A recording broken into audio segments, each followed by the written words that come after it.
Yesterday, an object was confirmed in James Webb Space Telescope data that does not exist in any standard model of astrophysics. It is not a star. It is not a galaxy. It is not a black hole in the conventional sense. It is something that physicists had theorized might exist at the very edge of what quantum mechanics and general relativity allow, and that most of them expected would never actually be found in real data, because the conditions required to produce it are so extreme that they should only have occurred in the first seconds of the universe's existence. Scientists at the University of Cambridge published the confirmation on August 13, 2026, in a paper that described an object 100 billion times brighter than a typical star, powered by a central black hole 100,000 times the mass of our Sun, surrounded by an outer shell of stars still fusing hydrogen, simultaneously a star and a black hole, each one's existence made possible by the other's gravity. The object is called a black hole star, and its confirmation by JWST is the latest in a series of discoveries that have accumulated across 4 years of Webb observations, until the pattern they form together can only be described one way. The universe is operating according to physics that the models built here on Earth cannot fully account for. Not in one observation, not in two. In a systematic, reproducible, multi-wavelength convergence of results that each individually could be explained away, but that together constitute something that the scientific community is beginning to call a crisis. The black hole star, technically called a quasi-star in theoretical literature, first proposed by researchers at Cambridge in 2008, is the product of a specific set of conditions that the standard model of stellar physics says cannot persist beyond the universe's earliest epochs. In a normal star, the energy produced by nuclear fusion in the core creates an outward pressure that balances the inward pressure of gravity. The star is a constant negotiation between these two forces, held in equilibrium for millions to billions of years until the fuel runs out.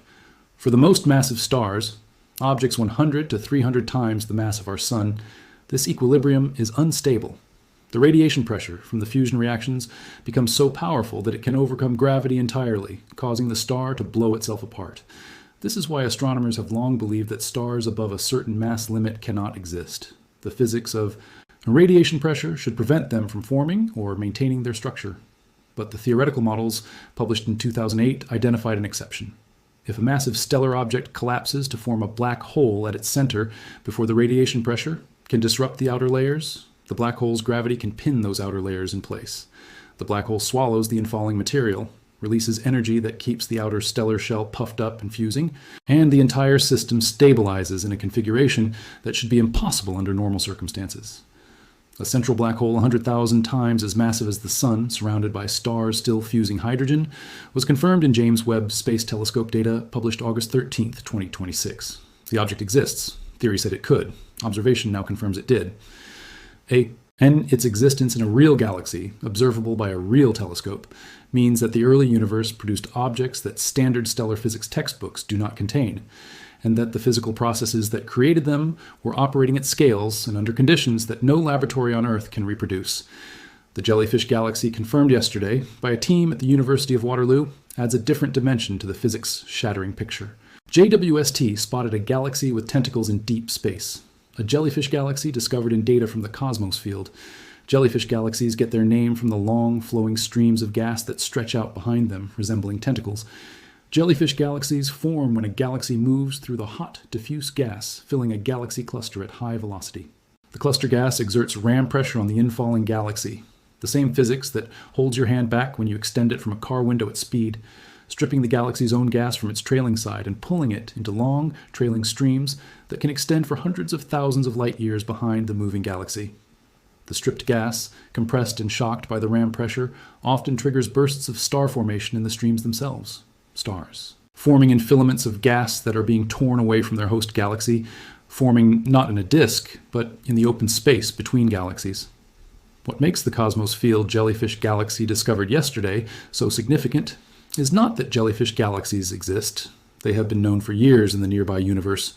It is where this one exists. It is in the early universe at a cosmic epoch when galaxy clusters were not supposed to be massive enough, dense enough, or hot enough to produce the ram pressure stripping required to create a jellyfish galaxy. The standard model of large-scale structure formation says that galaxy clusters reach the densities required for this process only well into the universe's middle age, not in its first few billion years. The Cosmos field. Jellyfish galaxy was already a fully developed jellyfish when the universe was much younger than it should have been to produce one. The 7-hour gamma-ray burst that JWST documented in March 2026 sits at the center of the physics-shattering narrative because it is the most directly quantifiable violation of existing models. GRB 2500702b, detected by NASA's James Webb Space Telescope and a global network of observatories, lasted an astonishing 7 hours, far longer than typical gamma-ray bursts, which usually fade in under a minute. Gamma-ray bursts are among the most intensely studied phenomena in astrophysics. They have been detected hundreds of times. Their physics, the collapse of massive stars, the merger of neutron stars, the launching of relativistic jets, is worked out in extraordinary mathematical detail. The durations of those jets, and therefore the durations of gamma-ray bursts, are constrained by the physics of the central engine powering them. Long gamma-ray bursts, powered by stellar collapses, last from a few seconds to a few minutes. Short gamma-ray bursts, powered by neutron-star mergers, last less than 2 seconds. 7 hours does not fit either category. It does not fit any known category. The proposed explanations: a millisecond magnetar, maintaining a stable energy output for 7 hours, a collapsor with an unusually long-lived accretion disk, a compact binary system with extreme post-merger emission, all require extensions to the standard models of gamma-ray burst physics that have not been independently verified. GRB 2500702b exists as a confirmed observational fact. The theory that explains it has not yet been written. The 5-galaxy merger that Texas A&M researchers confirmed in JWST data in January 2026 adds another layer to the pattern. Astronomers identified an ongoing merger event of at least 5 galaxies about 800 million years after the Big Bang, along with evidence that the collision was redistributing heavy elements, particularly oxygen, beyond the galaxies themselves. Heavy elements, anything heavier than hydrogen and helium, are produced inside stars through nuclear fusion and dispersed into the surrounding gas when those stars die in supernovae. The presence of significant oxygen in the gas surrounding a galaxy system at 800 million years after the Big Bang requires that multiple generations of massive stars had already lived and died in those systems. Multiple stellar generations in 800 million years is tight, but not impossible. Massive stars live only a few million years. But the redistribution of that oxygen into the space between galaxies, into the circumgalactic medium and the intergalactic medium, requires a mechanism to transport it there. In the standard model, this transport happens through galactic winds driven by stellar feedback and supernova explosions, operating over long timescales after the initial star formation episode. Finding oxygen broadly redistributed at 800 million years post-Big Bang means either that the transport mechanism operated faster than models predict, or that the star formation and supernova rate in the early universe was so high that the standard feedback timescales simply do not apply at those epochs. Neither explanation is currently fully worked out. The neutron star planet that JWST confirmed in January 2026 shatters a different category of physical assumptions entirely. A newly discovered exoplanet is rewriting the rules of what planets can be. Orbiting a city-sized neutron star, this Jupiter-mass world has a bizarre carbon-rich atmosphere filled with soot clouds and possibly diamonds at its core.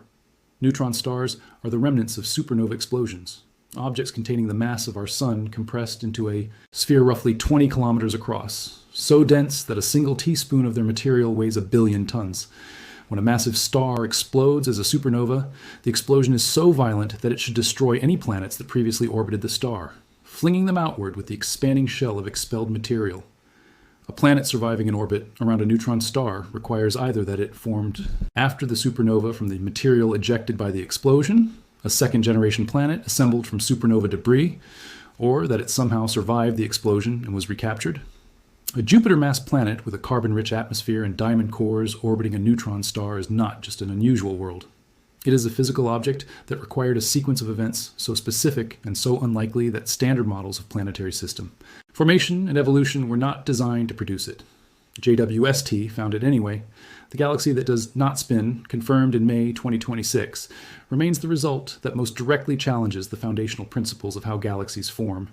Webb found a giant galaxy that does not spin, a massive galaxy formed less than 2 billion years after the Big Bang, showing no signs of rotation. The conservation of angular momentum is one of the most fundamental laws in physics. It governs how spinning figure skaters speed up when they pull in their arms. It governs why planets orbit rather than fall straight into their stars. And it governs why galaxies spin, because the gas clouds that collapse to form them were themselves rotating. And as they collapse, the rotation speeds up, and the result is always a spinning disk. Not spinning at all requires removing angular momentum from a system. And removing angular momentum from a galaxy requires specific gravitational interactions, mergers, tidal forces, angular momentum transfer to other mass that take time to operate. 2 billion years after the Big Bang is not enough time. The non-rotating galaxy should not exist yet, but it does, and JWST measured it. Together, these results form a specific and coherent picture of what the universe has been doing that the physics built here on Earth did not anticipate. The standard model of cosmology, Lambda-CDM, the framework built on cold, dark matter, a cosmological constant, and the physics of inflation, was constructed from observations that could not see the first 2 billion years of the universe clearly. It extrapolated backward in time, using physics, validated in the local present-day universe. JWST is reading those first 2 billion years directly for the first time. And what it is finding, objects that should not exist by the standard rules, processes that operated faster than models say they can, structures that appeared earlier than the timeline allows, is the most systematic observational challenge to a dominant cosmological framework since the discovery of dark energy in 1998. The black hole star confirmed yesterday is not a curiosity. The jellyfish galaxy confirmed yesterday is not an anomaly. The 7-hour gamma ray burst is not a measurement error. The non-rotating galaxy is not a calibration artifact. They are data points. And data points, when they consistently point in the same direction across 4 years of the most powerful telescope humanity has ever built, are not dismissed. They are the beginning of a new theory. The old physics is being shattered, measurement by measurement, observation by observation, one impossible discovery at a time. And the telescope that is doing the shattering has 16 more years of fuel. The planet with morning mineral clouds, confirmed in May 2026, adds one final entry to the catalog. A giant planet nearly 700 light-years away has a bizarre daily weather cycle where mineral clouds appear every morning and vanish by nightfall. Clouds made not of water, but of silicate rock particles and iron oxides, condensing from hot gas as temperatures drop on the night side and re-evaporating when heated as that hemisphere rotates into daylight.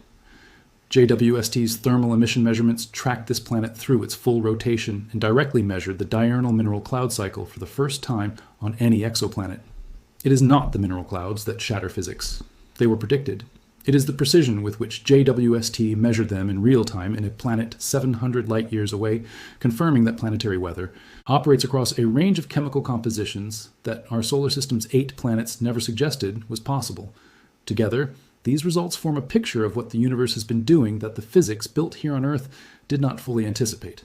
The black hole star, the non-rotating galaxy, the 7-hour gamma-ray burst, the neutron star planet, the early jellyfish galaxy. The 5-galaxy merger with oxygen in the wrong place at the wrong time. Each one is a data point. Each one points in the same direction. And when 4 years of the most powerful telescope humanity has ever built consistently finds objects at or beyond the edge of what existing theory allows, the edge does not move the universe. It moves the theory. The old physics is being shattered, measurement by measurement. The telescope doing the shattering has 16 more years of fuel